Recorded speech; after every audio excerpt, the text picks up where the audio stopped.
학생 여러분, 안녕하십니까? 코로나19로 인해서 그간 여러 가지로 불편한 것들이 많으시죠. 사회적 거리두기 등등 해서 불편한 것들이 상당히 많으라고 봅니다. 그러더라도 늘 건강 잘 챙기시고 또 규칙적인 식생활 또 적당한 일상생활의 운동을 통해서 건강을 잘 유지해 나가시기를 바랍니다. 화이팅하고 힘냅시다. 자, 오늘은 지난 시간에 어깨의 그 신체 부위별 그 상해를 알아봤고, 오늘 두 번째는 무릎의 상해에 대해서 알아보도록 하겠습니다. 자, 여기에 있는 내용을 한자를 이렇게 토를 달아서 정리를 해봤습니다. 무릎의 상해, 또 그 부분적으로는 무릎의 연골 상해, 그 다음에 무릎 타박상, 그 다음에 무릎 연골 연화증, 그 다음에 설골, 설관절통. 자, 설은 무릎을 이야기하는 겁니다. 무릎설. 엄과 혼을 보면은 무릎설, 설관절통. 그 다음에 정상과 원인, 설관절통에 대한 구체적으로 이제 두 가지로 분류를 해서 알아봤는데, 정상과 원인, 그 다음에 설관절의 관절통의 두 번째, 상해 예방과 응급처치, 여기에 대해서 공부를 하도록 하겠습니다. 자, 그러면은 우리의 그 인체 중에서 이렇게 볼 것 같으면은 지난번에 이 어깨, 오늘 이 시간에는 이 무릎 부분에, 즉 무릎을 앞면에 봤을 때 이와 같은 그림으로, 뒷면으로 봤을 때 이와 같은 그림으로 이렇게 보여지는 것이죠. 자, 그러면 이와 같은 그 무릎은 전체 그 몸무게의 하중을 집중적으로 무릎으로 이렇게 보태고 받게 되는 것이죠. 그래서 그 무릎을 굽혔다가 폈다 하면서 보행 및 많은 그 동작을 수행하게 되는 것을 알 수 있습니다.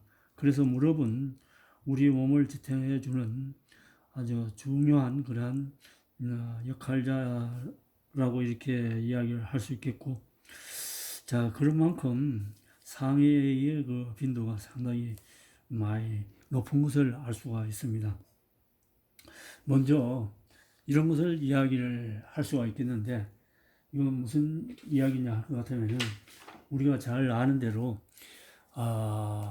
그 피겨스케이팅 등의 그 대명사라고 할 수 있는 김연아 선수의 그 선수 시절을 볼 것 같으면은 무릎이라든지 발목을 부상을 많이 여러 차례 입고 이러다 보니까 운동을 때로는 중단하고 싶을 정도로 많은 그 어려움과 부상으로 고통을 겪으면서 자기를 성원해주고 도와주신 그런 분들을 가슴 아프게 하지 않으려고 무단히 부상에 대한 극복에 노력도 하고 치료도 받고 물리치료도 하고 정신적인 그런 치료까지도 많이 받았다고 이렇게 이야기를 하는 걸 들어볼 수 있습니다.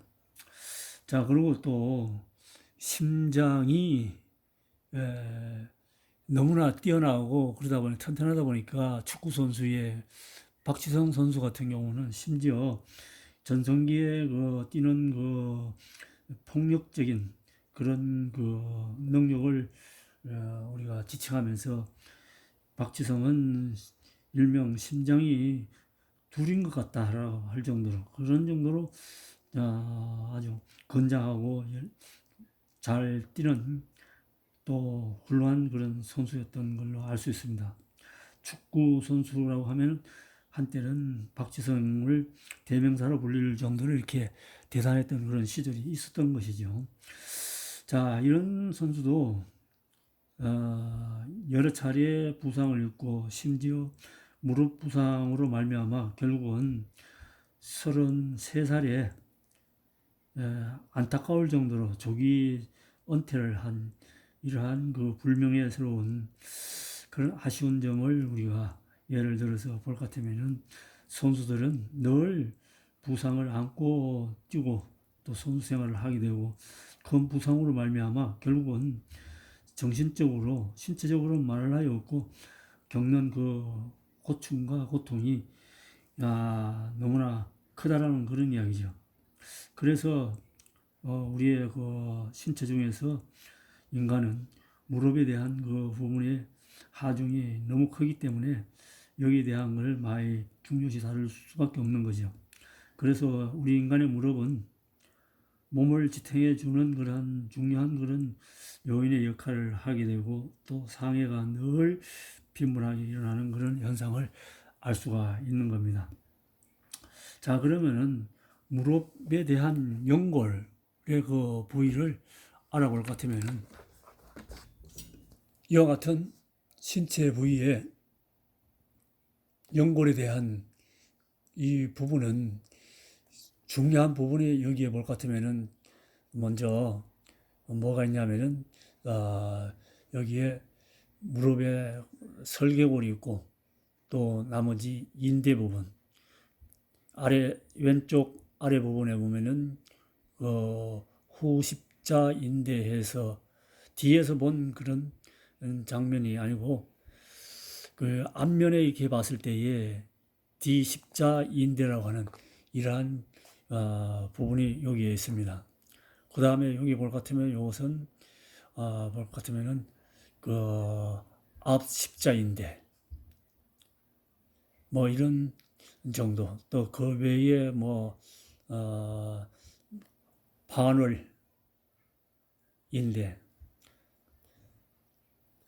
등등 뭐 복잡한 이 구조를 다 이해하기는 그렇고 주로 부상이 잦은 이런 부위에 또 뭐 여기 볼 것 같으면 아래 부분에 비골 이러한 부분 주로 우리가 십자인대가 이렇게 끊어지고 뭐 이렇게 파열되는 이러한 그 부상을 입었다 하는 그런 그 이야기들을 많이 하게 되는데 자 이런 데 볼 것 같으면은 그 앞 십자인대 여기 볼 것 같으면 뒤 십자인대 이렇게 구분을 할 수가 있겠습니다.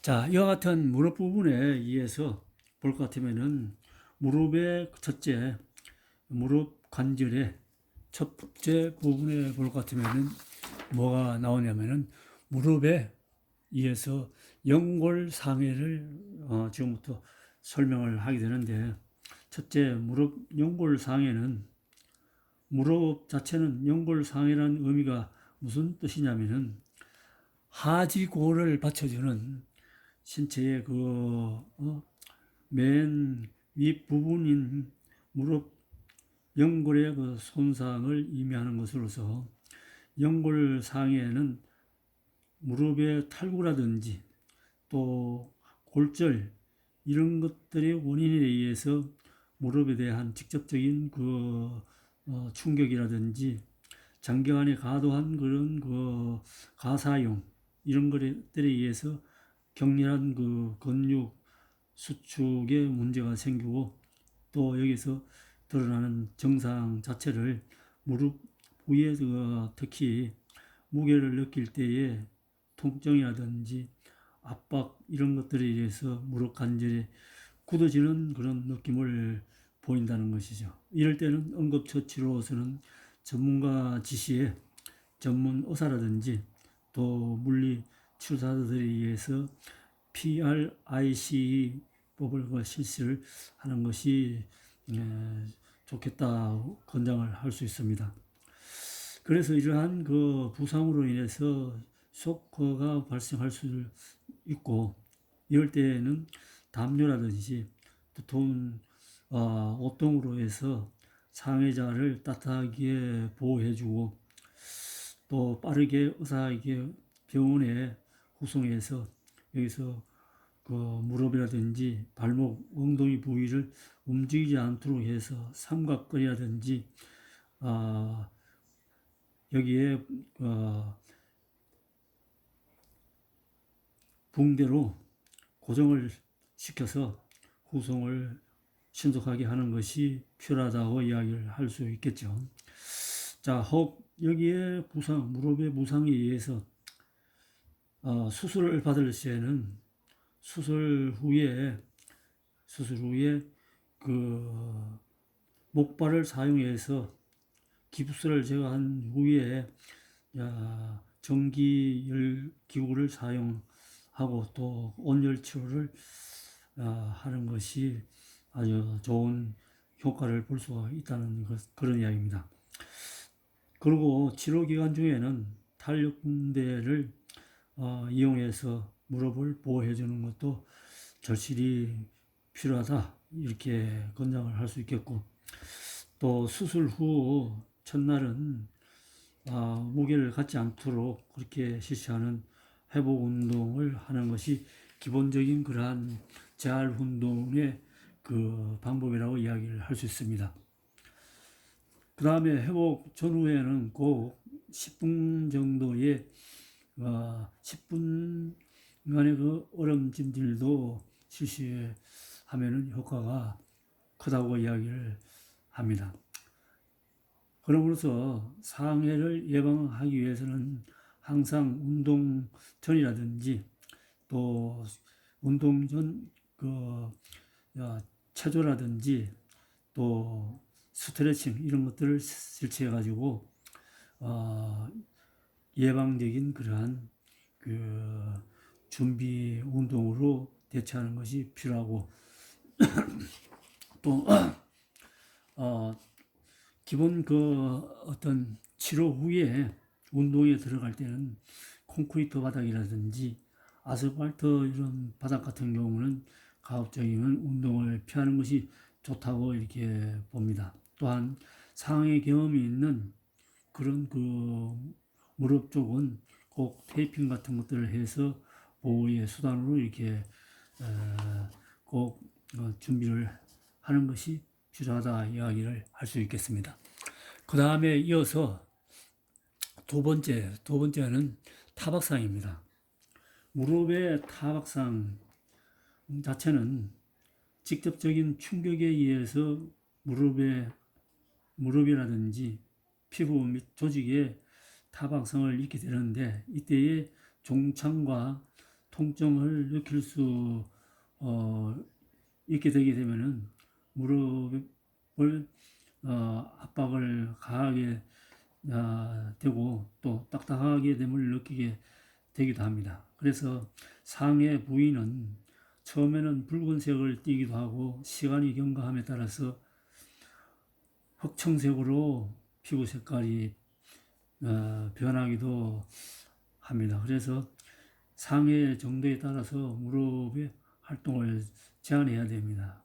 이에 대한 응급처치 및 치료 방법으로서는 전문가의 지시에 의해서 PRIC 법을 실시하게 되면 많은 도움이 될 수 있습니다. 자, 여기서 상해 부위는 탄력 붕대를 이용해서 약 70시간 정도를 압박을 가해 주는 것이 좋다고 이렇게 보게 됩니다. 그 다음에 얼음찜질을 실시할 때는 1회에 15분 정도씩 하루에 3, 4회 정도 운동 전후에 실시하고, 또 70여 시간 이후에 상해자의 상태에 따라서 온열 치료라든지 또 이때에 뜨거운 물수건을 이용한 온열 치료를 하는 것이 좋습니다. 또 회복 시에 신체 움직임은 상해 정도에 따라 다르나 우선 천천히 시작을 하고 통증이 오면은 즉시 중단을 하는 것이 좋습니다. 치료 정도에 따라서 운동량을 증가시켜 나가는 것이 방법이라고 할 수 있겠죠. 자, 그러면 본격적인 회복 운동은 움직임이 편할 때에 실시해야 합니다. 회복 운동 전후에는 꼭 10분간 정도 얼음찜질을 실시하는 것이 좋고, 항상 운동 전 스트레칭, 체조 등의 준비 운동을 실시해서 상해를 예방하고 막을 수 있도록 대처하는 것이 필요하겠다고 이야기를 하고, 또 이 밖에도 또 콘크리트 바닥이라든지 아스팔트 같은 바닥 딱딱한 데서는 운동을 피하고, 상해 경험이 있는 그러한 무릎 부위에는 테이핑을 해서 보호를 하는 것이 좋습니다. 그 다음에 격렬한 운동 전후에는 적절한 보호 장비를 사용해서 상해를 사전에 예방하도록 하는 것이 필요하다, 이렇게 강조를 할 수 있겠습니다. 그 다음에 세 번째는 연골연화증. 세 번째,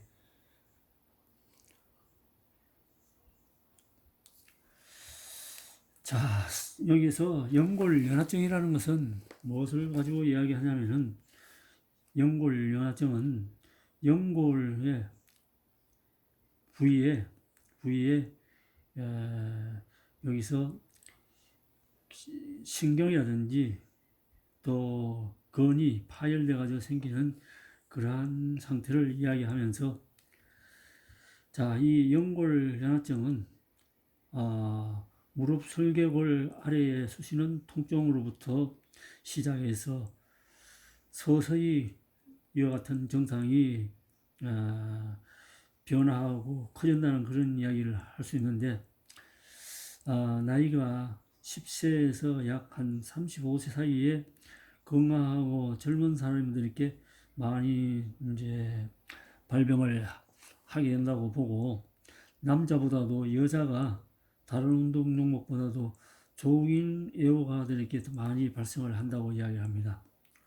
운동에 의한 그 발병은 근력의 불균형이라든지, 또 나아가서는 설계골에 대한 충격, 또 과도한 무릎의 운동, 특히 조깅이라든지 러닝이라든지, 그 다음에 축구, 유도, 씨름, 레슬링, 농구, 축구, 이와 같은 그 운동 자체는 무릎을 과다하게 사용하는 그러한 달리기 운동, 또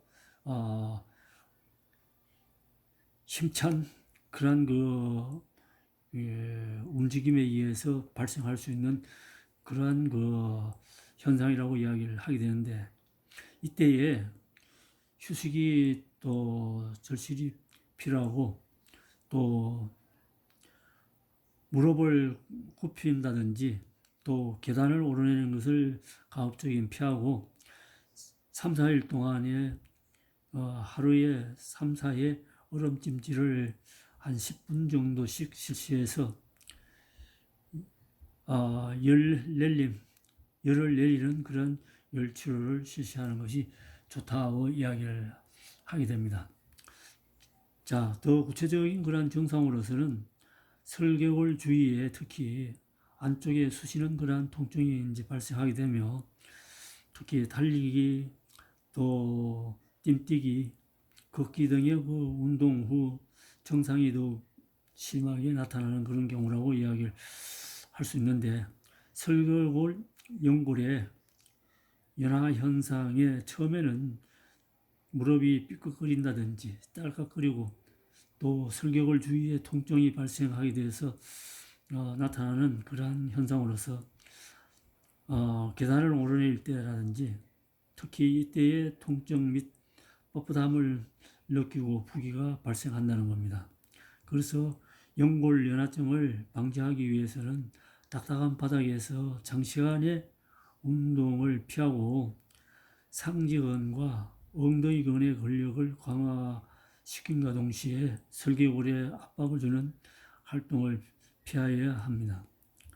또한 발바닥 장심에 대한 보호력이 좋은 신발을 착용하는 것도 필수적이라고 할 수 있겠습니다. 상해 시에서는 휴식과 얼음찜질을 하고 장거리 걷기를 자제하면서 항염증 약을 투여하는 것도 효과적이라고 이야기를 하게 됩니다. 자, 다음에는 설관절통. 자, 설관절통에는 설 부위에 많은 인대가 이제 여기 모였는데 여기에 설 부위에 생기는 그러한 그 통증, 염증 이러한 그 증상으로서 그 원인적인 그런 측면을 알아볼 것 같으면은 설관절 부위에는 많은 그 인대가 뻗어져 있고 또한 많은 근육군이 대퇴와 하퇴를 연결하면서 관계되는 설관절 고정 역할을 하는 데에 중요한 십자인대가 손상되는 경우가 많은 관계로 연골성의 그 관절 반원이 손상되는 그런 경우가 많다는 그런 이야기입니다. 그래서 내측 부위의 인대, 즉 내측 관근 인대의 무릎 옆부분에 재쳐지는 그런 경우에 이것을 방지하는 데 중요한 그러한 예방책이 될 수도 있겠죠. 자, 그러면은 이와 같은 그 관절통을 입게 되는 그런 운동으로 볼 것 같으면 어떤 것들이 있냐면은 뭐 예를 들면은 경우에 따라서는 그냥 일상생활에서도 있을 수 있겠지만은 특히 과격한 몸싸움이 있는 그런 운동의 경우가 설관절통을 겪게 되는 그런 경우가 많은 것을 볼 수 있습니다. 그래서 특히 실험이라든지 유도라든지 레슬링이라든지 이런 경우, 이런 운동에서 또 아까 박지성 선수의 경우 축구 선수 경우도 이러한 그 경우가 빈번하는 것을 보게 되는데 여기에 대해서 이러한 운동들은 신체가 옆으로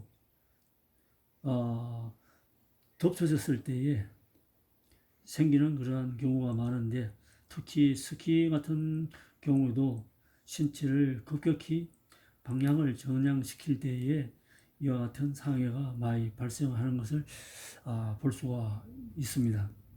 그래서 여기서 외측 관근의 외측 부분에 인대 손상으로 인해서 생기는 그러한 경우의 운동은 럭비라든지 축구라든지 레슬링이라든지 씨름이라든지 유도라든지 이러한 그 운동 등에 대해서 상대방과의 신체적인 접촉이 이러한 그 부상의 그 요인이 되는 걸 알 수가 있다는 거죠. 그 다음에 그 단독 손상보다는 이와 같은 것들은 십자인대와 복합적으로 손상되는 그런 경우가 이렇게 많은데 그 정상의 경우에 따라서는 비골이라든지 신경이 손상됨으로 인해서 마비 증세가 올 수도 있고 외측 관절에 압통이 생길 수도 있다라고 보는 겁니다. 그래서 전십자 인대 손상은 체조의 착지 실패라든지 농구의 점프 또 배구의 스파이크하고 떨어지고 착지할 때 축구, 허들 뭐 이러한 운동의 착지 시에 주로 나타나는 그런 경우는 특히 급격한 그 방향 전환 시에 발생이 생길 수 있는 겁니다.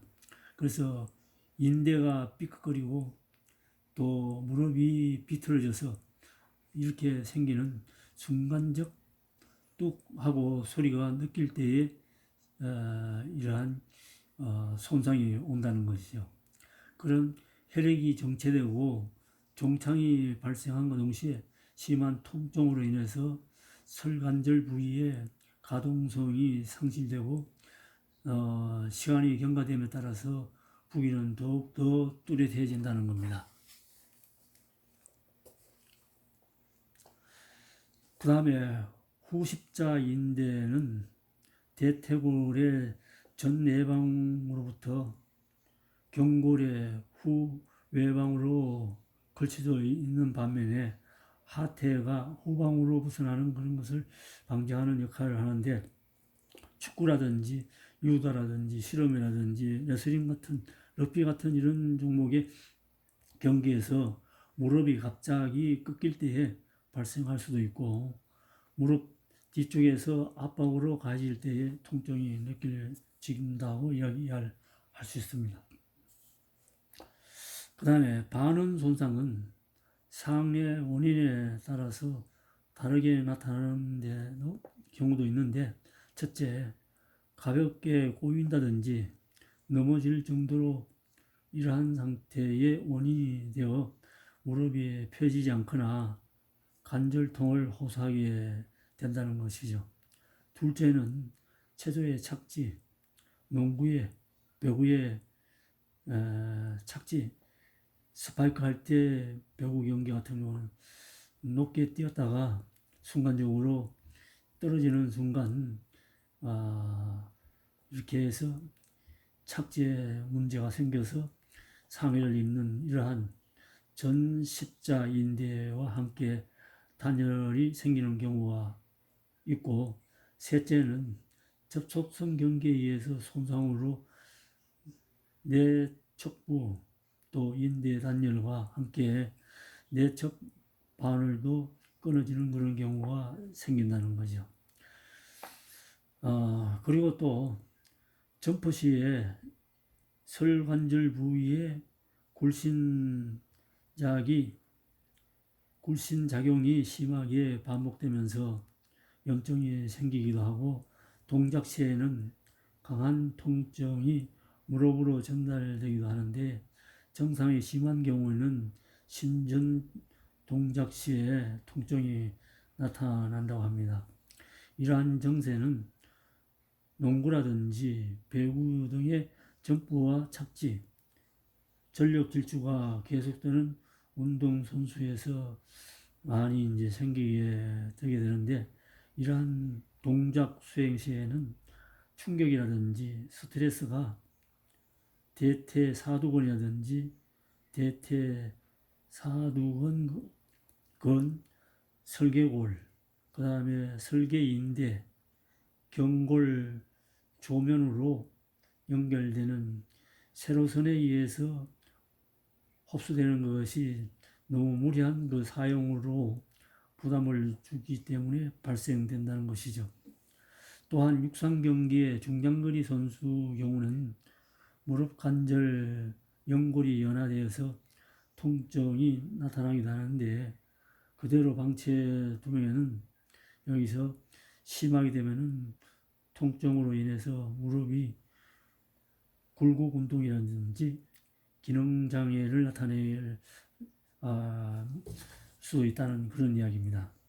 그래서 그에 대한 원인은 알아볼 것 같으면, 원인 자체는 딱딱한 노면을 장기간 달릴 때에 아킬레스건의 그 악화 내지는 약화로 인해서 그 충격이 흡수되지 못하고 무릎으로 전달되게 되어가지고 이것이 계속되는 동안에 무릎 관절 연골의 장애가 생기게 된다는 것이죠. 아킬레스건뿐만 아니고 직립 자세 유지에 필요한 근육군이 약화되면서 무릎에 부담을 주게 되어 무릎 관절 장애가 나타나게 된다는 겁니다. 그래서 이와 같은 것들에 의해서 이와 같은 상해를 예방하고 응급처치하는 방법의 수단으로서 설명을 해볼 것 같으면은, 먼저 이와 같은 상해 예방, 일단 그 상해가 예방을 하더라도 또 조심을 하더라도 상해가 발생하게 되면은, 발생했다면은 빠르게 냉각과 압박 또 부상 부위를 높여주는 이 세 가지 원칙을 시행을 하는 데에 시간을 늦춰서는 안 되겠습니다. 그래서 얼음을 직접 이때에 피부에 대는 것은 금기하고, 또 얼음은 꼭 보자기라든지 손수건으로 싸서 함부에 대고 냉각을 시켜야 된다는 거죠. 자, 경정상. 경미한 그런 정상의 경우는 통상 일주일 정도 지나게 되면은 회복이 가능하고, 중증 경우는 3주 내지 한 6주 정도의 테이핑을 이용한 그런 고정 압박이 필요하기도 합니다. 아주 심한 그런 경우에는 약 6주간 정도 기부서 고정으로 완전 고정화하는 것도 필수적이라고 할 수 있겠죠. 어느 정도의 회복이 된 후에도 또 경기에는 참가하는 것은 가급적이면 피하도록 하는 것이 좋겠고, 인대라든지 또 결합 조직을 보호해야 할 경우에는 상당한 그런 강한 근력 강화 트레이닝으로 조직의 안정을 도모하도록 하는 것이 필요합니다. 이 통증이라든지 또 부기가 사라진 회복기에 이르러서는 온냉 교태육을 실시하는 것이 좋습니다. 동시에 무릎 주변에 비복근 부위라는 것은 무릎 아래쪽 즉 장단지 부분의 주위에 대하는 마사지로서 좋은 효과를 기대할 수 있으며, 특히 의자에 앉아 무릎을 완전히 신전시킨 상태에서 수초 안에 유지하는 그런 동작을 10회 내지 20회 정도 되풀이 하는 운동 동작을 수반하면서 등척성 트레이닝으로서 무릎에 부담을 주지 않고 대퇴사두근을 강화하는 데 도움을 줄 수 있도록 하는 게 필요합니다. 이때 등척성이라는 것은 근의 길이가 변하지 않는 그런 상태로 정적인 그런 상태에서 근력이 발휘될 수 있도록 그렇게 오랫동안 고정된 그런 물체를 밀고 당기는 이러한 것들을 운동을 해주는 것이 좋다고 할 수 있겠습니다. 자, 그 다음에 마사지로서는 경증 단계에서는 꼭 필요한 방법으로서 악화 진행을 방지하는 데 효과가